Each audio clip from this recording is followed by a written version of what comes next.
السلام علیکم۔ آج جو ہم قصہ سن رہے ہیں وہ ہے حضرت آدم علیہ السلام کا۔ پیارے بچوں، حضرت آدم علیہ السلام اللہ کے سب سے پہلے پیغمبر بھی ہیں اور دنیا کے سب سے پہلے انسان بھی۔ اللہ نے آپ کو مٹی سے بنایا تھا۔ بے شک یہ حضرت آدم علیہ السلام کی بہت بڑی بزرگی ہے جو ان کے علاوہ کسی دوسرے انسان کو حاصل نہیں ہوئی۔ حضرت آدم کے پیدا کیے جانے سے پہلے اللہ نے فرشتوں اور جنوں کو پیدا فرما رکھا تھا۔ فرشتے آسمانوں میں اور جن زمین میں رہتے تھے۔ فرشتوں کو اللہ نے نور سے جبکہ جنوں کو آگ سے بنایا تھا۔ اس لیے فرشتے صرف اللہ کی عبادت کرتے تھے، ہر وقت اللہ کی حمد اور پاکی بیان کرنے میں لگے رہتے تھے۔ پیارے بچوں، فرشتے چونکہ نور سے بنے ہیں اس لیے وہ کبھی اللہ کی نافرمانی نہیں کرتے، اس لیے اللہ بھی ہر اچھا کام فرشتوں سے ہی لیتا ہے۔ بادلوں کو فرشتے چلاتے ہیں، بارشیں فرشتے برساتے ہیں، لوگوں تک ان کی روزیاں پہنچاتے ہیں، اور اللہ کے پیغمبروں تک اللہ کا پیغام یعنی وحی بھی فرشتے ہی لے کر جاتے ہیں۔ پھر نیک لوگوں تک اللہ کے انعام بھی فرشتوں کے ذریعے ہی پہنچتے ہیں، اور نافرمانوں کو سزا بھی فرشتوں ہی کے ذریعے دی جاتی ہے۔ جبکہ جن آگ سے بنے ہیں اس لیے وہ اللہ کی خوب نافرمانی کرتے ہیں، حتیٰ کہ اللہ کا سب سے بڑا نافرمان ابلیس، جس کو ہم شیطان کہتے ہیں کیونکہ اللہ نے اسے شیطان کہا ہے، وہ بھی جن ہے۔ اسی نافرمانی کی وجہ سے جنوں کو اللہ کے پاس رہنے کی اجازت نہیں ہے۔ اب اللہ کی حکمت نے چاہا کہ ایک ایسی مخلوق بناؤں جس میں نور والی صفات بھی ہوں اور مٹی اور آگ والی بھی۔ چنانچہ اللہ نے اپنے پاس رہنے والی مخلوق فرشتوں کو اس بات کی خبر دی کہ وہ آدم کو بنانے لگا ہے اور اس کو زمین میں اپنا خلیفہ بنائے گا۔ فرشتے یہ خبر سن کر حیرت میں پڑ گئے اور سوچنے لگے کہ اس سے پہلے زمین پر جنوں کو رکھا گیا تھا، انہوں نے کوئی بھی اچھا کام نہیں کیا، لڑائی جھگڑا اور خون خرابہ کرنا ہی ان کا کام ہے۔ کیا اللہ اب ایک اور ایسی مخلوق بنانے چلا ہے؟ چنانچہ بات سمجھنے کے لیے اللہ سے پوچھنے لگے، آپ کوئی ایسی مخلوق بنانے لگے ہیں جو زمین میں جا کر لڑے گی، خون بہائے گی؟ اس لیے آپ نئی مخلوق نہ بنائیں، ہم جو ہیں ہر وقت آپ کی عبادت کرتے ہیں، آپ کی حمد اور پاکی بیان کرتے ہیں۔ اللہ نے اس سوال کا ایسا جواب دیا کہ فرشتوں کی سمجھ میں بات آ گئی۔ وہ یہ کہ اللہ نے فرمایا، جو بات میں جانتا ہوں وہ تم نہیں جانتے، یعنی آدم کے پیدا کرنے میں جو حکمت ہے وہ صرف میں جانتا ہوں، تم نہیں۔ چنانچہ دیکھتے جاؤ کہ پیدا ہونے کے بعد آدم کیسے اچھے اچھے کام کرتے ہیں، تب جا کر تمہیں سمجھ میں آئے گا کہ میں نے آدم کو کیوں پیدا کیا ہے۔ یہ جواب سن کر فرشتوں نے ادب کے ساتھ سر جھکا دیا۔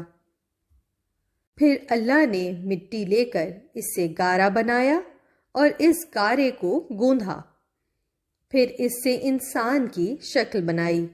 جب آدم کا مٹی کا پتلا تیار ہو گیا تو اس میں روح پھونک دی، اس کے دماغ میں عقل کو رکھا جس سے وہ سوچے سمجھے، اچھی بری بات کا فرق کرے، اپنے لیے اچھی اچھی چیزیں بنائے، اور سینے میں دل رکھا، اور ان دونوں یعنی دل اور دماغ میں طرح طرح کے وہ علم بھر دیے جو زمین میں خلیفہ بننے کے بعد آدم علیہ السلام کے کام آنے والے تھے۔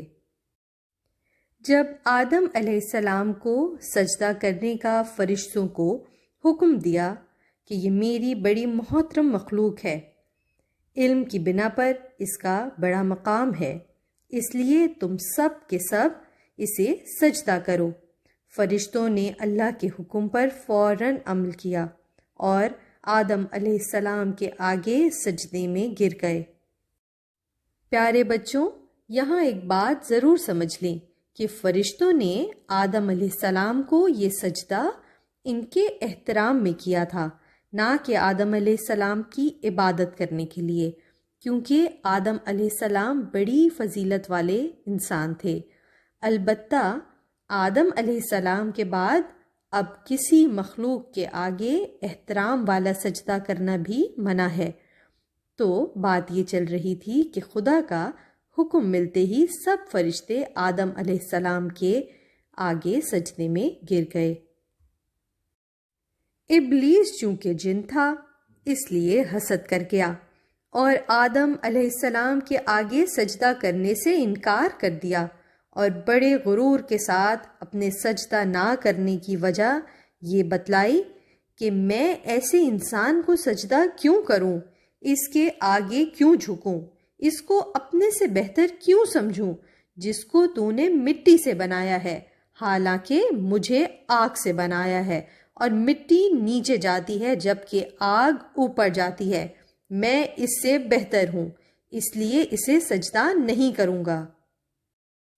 اللہ کو ابلیس کی یہ نافرمانی اور پھر نافرمانی کرنے کے بعد اس کی یہ ڈھٹائی بالکل پسند نہ آئی، اور اللہ تعالیٰ ابلیس سے سخت ناراض ہو گئے، اسے اپنے دربار سے نکل جانے کا حکم دیا اور قیامت تک کے لیے مردود کر دیا۔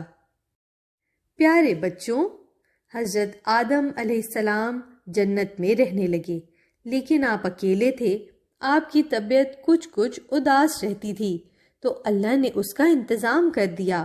وہ یوں کہ ایک دفعہ آپ سو کر اٹھے تو اپنے سرہانے آپ نے ایک نہایت خوبصورت خاتون کو بیٹھے دیکھا۔ آپ نے پوچھا، تم کون ہو؟ وہ بولیں، میرا نام حوا ہے، خدا نے مجھے آپ کی تنہائی اور اداسی میں آپ کا ساتھی بنا کر پیدا کیا ہے۔ اب آپ دونوں خوشی خوشی جنت میں رہنے لگے۔ اللہ نے آپ کو اس بات کی اجازت دی کہ جنت کے جس پھل کو چاہیں کھائیں اور جس نہر کا مرضی پانی پئیں، البتہ ایک درخت کے قریب جانے اور اس کا پھل کھانے سے منع فرما دیا۔ ابلیس جو کب سے موقع کی تلاش میں تھا، اسے آدم علیہ السلام اور بی بی حوا کو بہکانے کا موقع ہاتھ آ گیا۔ چنانچہ وہ چوری چوری جنت میں داخل ہوا، حضرت آدم علیہ السلام اور بی بی حوا کے پاس آیا اور کہنے لگا، میں تمہارا دوست ہوں، خیر خواہ ہوں، تمہارا بھلا چاہتا ہوں، تمہارا دشمن نہیں ہوں، میری بات مانو تو اس درخت کے پھل کو کھا کر دیکھو، اس کے کھانے سے آپ دونوں جنت میں ہمیشہ کے لیے رہ جائیں گے اور آپ دونوں فرشتے ہو جائیں گے۔ غرض آخر کار شیطان حضرت آدم علیہ السلام اور بی بی حوا کو بہکانے میں کامیاب ہو گیا۔ پیارے بچوں، شیطان کے کہنے میں آ کر حضرت آدم علیہ السلام اور بی بی حوا دونوں نے اس درخت کا پھل کھا لیا، حالانکہ اللہ نے اسے کھانے سے منع فرما رکھا تھا۔ اب اللہ کا حکم ٹوٹ گیا تو اللہ بے حد ناراض ہوا۔ اب حضرت آدم علیہ السلام اور بی بی حوا دونوں بہت شرمندہ ہوئے کہ یہ ہم دونوں کیا کر بیٹھے ہیں۔ فوراً توبہ کی، اللہ سے معافی مانگی، تو اللہ نے بھی ان کی سچی توبہ پر انہیں معاف فرما دیا، لیکن ساتھ ہی یہ فیصلہ بھی سنا دیا کہ اب تم دونوں نیچے زمین پر جا کر رہو گے، جو تمہارا اصلی ٹھکانہ ہے، وہیں تم دونوں اب رہو گے، باقی زندگی کے دن پورے کرو گے، اور اس زمین پر تم دونوں کی موت آئے گی، اور قیامت کے دن تم دونوں کو اس زمین میں سے دوبارہ زندہ کر کے اٹھایا جائے گا۔ اب آدم علیہ السلام اور بی بی حوا زمین پر رہنے لگے۔ اللہ نے آپ دونوں کو خوب اولاد دی اور زمین پر آپ کا بہت بڑا خاندان بن گیا۔ حضرت آدم علیہ السلام اور بی بی حوا دونوں نے زمین پر زندگی گزارنے کے لیے چیزیں اکٹھی کرنے میں بے حد محنت کی، کھیتی باڑی کی، غلے اگائے، نہریں بنائیں، کنویں بنائے، جانور پالے اور ان کی اون سے گرمی سردی کے کپڑے بنائے، رہنے کو مکان بنائے، غرض کہ بہت کچھ۔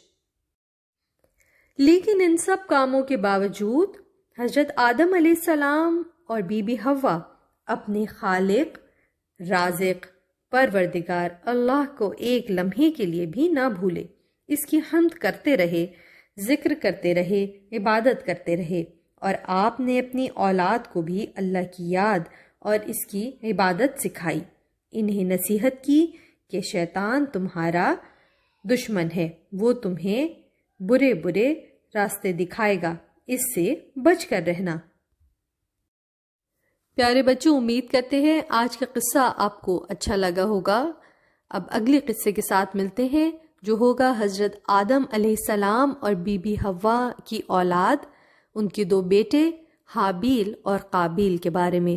جب تک کے لیے اللہ حافظ، آپ سب کو ہماری طرف سے رمضان مبارک۔